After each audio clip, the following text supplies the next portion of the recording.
Hi, hello, how are you doing today? Welcome to my channel, and more importantly, welcome to today's video. Today we are going to be doing a June reading wrap-up, and I am so excited to get into every single book that I read this month because I had some really good recommendations for you guys. I ended up reading 9 books this month, 5 romance, 3 fantasy, and 1 nonfiction. And yeah, we all know how these videos work, so I'm not going to ramble for too long. Let's just get into it. The first book that I read this month was a little bit different for me in terms of the fact that it's not a romance or a fantasy, which is what I generally tend to gravitate towards. And that is Berry Pickers by Amanda Peters, but this book honestly surprised me in the best way possible. I ended up picking it up because the cover is so beautiful. It's like all these blueberries that cover the whole entire cover. It's gorgeous. But this story is about a little girl named Ruth and her brother Joe, and Ruth ends up getting stolen out of the berry fields where her family works whenever she is 4 years old, and her new mom ends up calling her Norma, and we kind of know this the whole time, but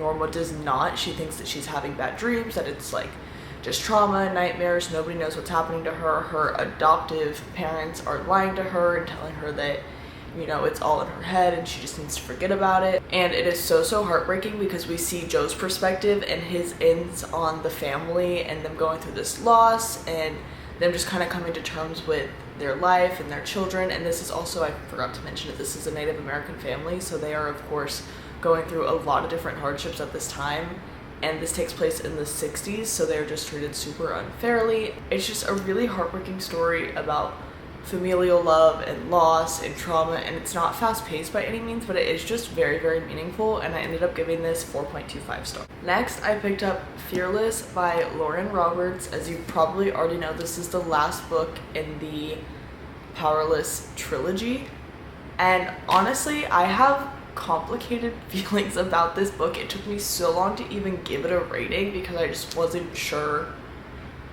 how I felt about it. I think all in all, this wasn't a horrible book, and I enjoyed the series, but it did fall a little bit flat for me in terms of my expectations. I do think that the beginning was kind of fun and had me hooked just based on the cliffhanger that we left off on Reckless. Kind of did keep me invested in the beginning because I was like, oh my gosh, how are we going to handle this? How's this going to go? So that kind of gave the book momentum to the start. And then we find ourselves in another set of trials, except for Peyton is the only one participating, which was interesting, and it did raise the stakes, but it just did feel a little bit repetitive for what we've already seen from this trilogy. And then also in terms of the romance with Kai and Peyton, we did get some really cute moments with them. Whenever they were away from the castle, I was rooting for them at points for sure, but then there were also points where I was like, how are we even going to do this? Because obviously if you read this book, or if you've read Reckless, you understand the obstacle in their way is not a small one. And that brings me to kind of where my thoughts get complicated, because I feel like we completely ruined Kit's character, and the ending was just felt kind of cheap to me, kind of an easy way to wrap everything up and get everything, tied together with a nice little bow. It didn't necessarily flow with the rest of the story, in my opinion. It didn't flow with his character. I just don't really think that we got to do him justice, and I don't know, I ended up giving this book 3.25 stars. Next, we go into a romantasy that honestly hit almost all of the marks for me. This book was so good, and after reading Powerful, this was the turnaround that I needed for this genre. So if you don't know, the concept around these books is that there are these Providence cards, which are kind of like playing cards, but they're magic, and they're different from playing cards, but there's magical cards, and the king, in order to procure them, he ended up giving away bits of himself, and he kind of ended up unintentionally setting a curse on the kingdom that they're in. So then, in order to break the curse, you have to collect all of the Providence cards. We learn about Elspeth, which is our main character, and we learn, and this is not a spoiler, I don't think, let me make sure. Okay, yeah, so we learned that whenever Elspeth was little, she ended up touching a Providence card, and that was the Nightmare card, so now she lives with the Nightmare demon inside of her head. So we can kind of hear him talking to her, see the way that he affects her actions and her motivations, which is really interesting. That was very different for me. I've never read anything like that, to my knowledge. And then we also learn about Raven, who is the cousin of the crown prince, but we learn that he is working against everything that the king stands for, and this is a new king from the other one. everything that the current king stands for, and he is working to break the curse. He doesn't want his king to have them in his possession because he doesn't trust what he's going to do with them. So they end up teaming together, and kind of in like a roundabout way, and as I'm sure you could probably guess, this is our main romantic couple for this book, and they are really sweet together. I do enjoy their storyline. I don't think that we see enough of them to necessarily support how fast they end up falling for one another. However, some characters and relationships that I did really, really love is Ione, Elspeth's cousin, as well as Raven's siblings. They are just like such good supporting characters. I loved seeing their interactions with one another, and I was really excited to pick up book 2 in order to see more of where that storyline goes. So I ended up ordering that literally as soon as I finished this one. And I ended up giving One Dark Window 4 stars. Next we have Pictures of You by Emma Gray, and this book was so unexpected for me. I ended up picking this up kind of randomly. I think I've seen other people talk about it, but I don't know that anybody necessarily made me want to read it. I just ended up picking it up. But if you don't know, this book is about Evie Roche, who is in a car accident, and she ends up waking up with traumatic amnesia, and she's transported basically back into her 16-year-old mind. So she doesn't know like where her 16-year-old best friend is, where her parents are, where like she's like, oh, like why am I not in my childhood bedroom? Like she's just very, very confused. And in that same car accident, her husband passes away, and she ends up fleeing the funeral due to just the trauma and confusion. Like she just can't take it. She ends up fleeing his funeral, ends up being picked up by Drew, and what she doesn't know is that they actually knew each other in high school. So he ends up helping her kind of unpack the trauma that she's been through. He goes through her memories. She learns things about her relationship and her husband that, you know, whenever it was in the forefront of her life, it seemed really large, and she just kind of got lost in it slowly. But in the viewpoint of her 16-year-old mind, and she's this strong, independent, like, I'm not going to take shit from anybody kind of woman with a lot of ambition and goals. So as she's learning these things, she's like, why would I ever do that? And it's just a really interesting way to look at the domestic abuse that we end up experiencing through this book. It's a very, very interesting lens to put it through. I thought that it was extremely powerful and extremely well done, but I really, really think that this book was really very powerful, and it was her way of just reclaiming herself and apologizing to everybody in her life that she has, you know, unintentionally abandoned and hurt, like, by losing herself. And I cannot recommend this book more. I ended up giving this 4.75 stars. It is so powerful, and I think about the story all of the time. So, like I said, right after I finished One Dark Window, I ended up picking up Two Twisted Crowns, and this book was so good. I think that this was the perfect sequel to this duology. Because of where we left off in the first book, we don't really see a lot more of Elspeth here. I mean, we see her, but it's not a lot more of her character and her growth. As much as we do see a lot of Raven, we get to see a lot about how he cares for her and more in depth of his feelings for both her and for his kingdom and for his family and where his intentions lie. And I did think that that was really, really sweet. I'm glad that we got to dive deeper into more of his character. Along with that, I would say that on the romance side of things, something unexpected was Elm and Ione. Their story was so sweet. It seemed kind of unlikely. I wouldn't have guessed that that's what we were going from the first book, but honestly, I think that he is exactly what she needs after the trauma that she went through in the first book that we didn't even know about until reading this, and learning more about her story and her actions and her intentions and why she was acting the way that she was acting in the first book was just so heartbreaking. I love her as a character. I love how she learns to accept herself and her flaws, and how she just is so unapologetically herself by the end of this story. I thought that was really powerful. And like I said in the first one, another one of the relationships that really stole my heart was the sibling and familial relationships that this duology has to offer. I just love them. I'm in love with this whole entire family. Like, I wish that I could sit down to dinner with them and just watch their banter. That being said, we have to talk about my favorite character in this whole duology, and that is the Nightmare. Love him so, so much. In this book, we got to see a lot more of his background and his history and how he got here and his motivations, and it was it wasn't necessarily like, oh, he's a good guy or oh, he's a bad guy. Like, he's very morally gray, but we see everything that he gave up and the love that he, you know, put into his family, into his kingdom, and just everything that he kind of lost and never got back. He literally lost everything, and I think that his motivations are so powerful. I really enjoy his story, and I would have read this series just for him. I just realized. This is the wrong book. Was I holding up the wrong book both times? One Dark Window, Two Twisted Crowns.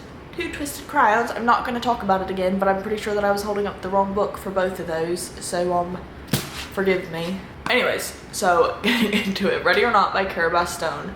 This book was so surprising to me because the accidental pregnancy trope is kind of hit or miss. Sometimes I really love it, sometimes I really am kind of meh about it. Like, this book follows our main character Evie, who ends up getting pregnant in a one-night stand with this guy named Ethan, and she's kind of trying to figure out if he's going to be in her life, if he's going to be in the child's life. We don't really know, but what we do see is this kind of strength from her, even whenever she's not necessarily willing to accept her situation yet. She's just very strong, is very, you know, willing to put other people first. Honestly, I just found her very relatable, and she was kind of awkward, but like in a funny way. She was very mature, and she handled the whole situation with so much grace that I honestly don't know that I could have handled with the way that Ethan was acting at times. I kind of wanted to knock him straight in his eye, but she's better than me, for real.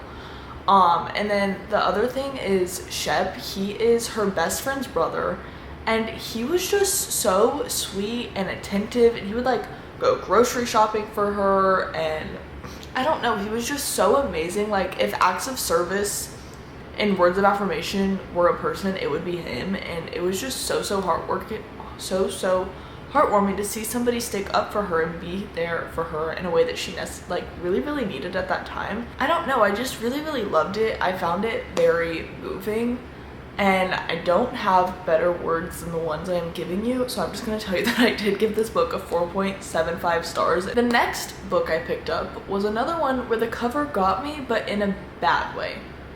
I think from the synopsis, I thought that this book was gonna be a lot more of a like mystery drama situation, but it really wasn't. I found it very boring. It's kind of just about like a depressed midwife and then her husband who kind of does nothing. He like goes to work and plays golf. I don't know, it's set in the 60s, I think. I don't think that I was the person to pick up this book, and I gave it 2 stars, and that's all I'm gonna say about it because I genuinely don't have anything else to give this book. I don't think it was bad. I don't think that it was poorly written. I just don't think that I was meant to pick it up. And that's that. The next book that I read was my June book club book, and that is Everything is Tuberculosis by John Green. And this is not a book that I would normally pick up. I was interested whenever it came out just because, hello, it's by John Green. But honestly, I wasn't really sure if I was going to pick it up or when I was going to pick it up, but I'm very glad that I ended up getting to this sooner rather than later because I enjoyed this in a way that I did not expect to. I just think that he did such a good job. If you don't know, this book is about tuberculosis and the way that it affected, you know, history and social standing in class, and the way that it affects the lives of the people who end up, you know, contracting it. And there's racial undertones to the way that the disease is portrayed depending on which time period we're in, and it was just very interesting and well done. And one thing that he continues to highlight throughout the book is his relationship with this boy named Henry. And I think that that was the perfect way to give this book the emotional weight and realness that it needed to keep you fully invested. I think that he did such an amazing job. He made me care about something that I genuinely don't think that I've ever given more than 2 seconds of thought to. I really enjoyed this book. It was really quick. I listened to the audiobook. I think it was like 5.5 hours. So it's definitely worth your time if you want to pick it up. The next book that I read, or the last book that I read in June, is A Great Big Beautiful Life by Emily Henry. And I don't have the physical copy because she only came out with the hardcover. And she did that for Funny Story too, which is why I literally just purchased Funny Story. Because I want the soft cover. I want a paperback. I don't want a freaking hardcover romance. I don't know who does.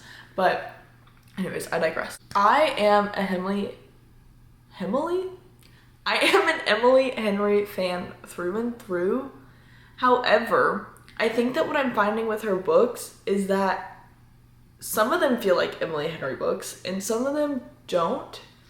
And I think this is one of those books that just didn't necessarily feel like her. I didn't really feel her voice throughout this story. The romance was cute. It's between, what are their names? The romance is between Alice and Hayden. I think that Alice's character was very sweet. She's very bubbly, very optimistic. Hayden is kind of grumpy, which I don't know if we ever really find out why he's grumpy. I think he just is that way, which is okay. In the beginning, I thought that they were pretty cute. Like, it was pretty sweet, but I do feel like they fell for each other just way too fast. There was none of that longing or pining that we usually get from Emily Henry books. One of the main critiques that I've seen from this book is that they didn't like Margaret's story, and I would disagree with that.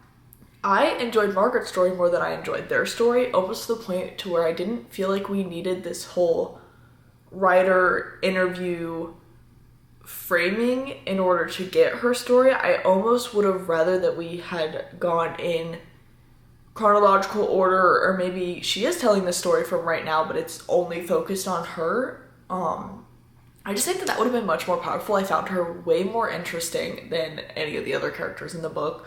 Her history and her drama and her family and everything, I found it, like, I just wish that we would have gotten more of that, if that makes sense. I don't know.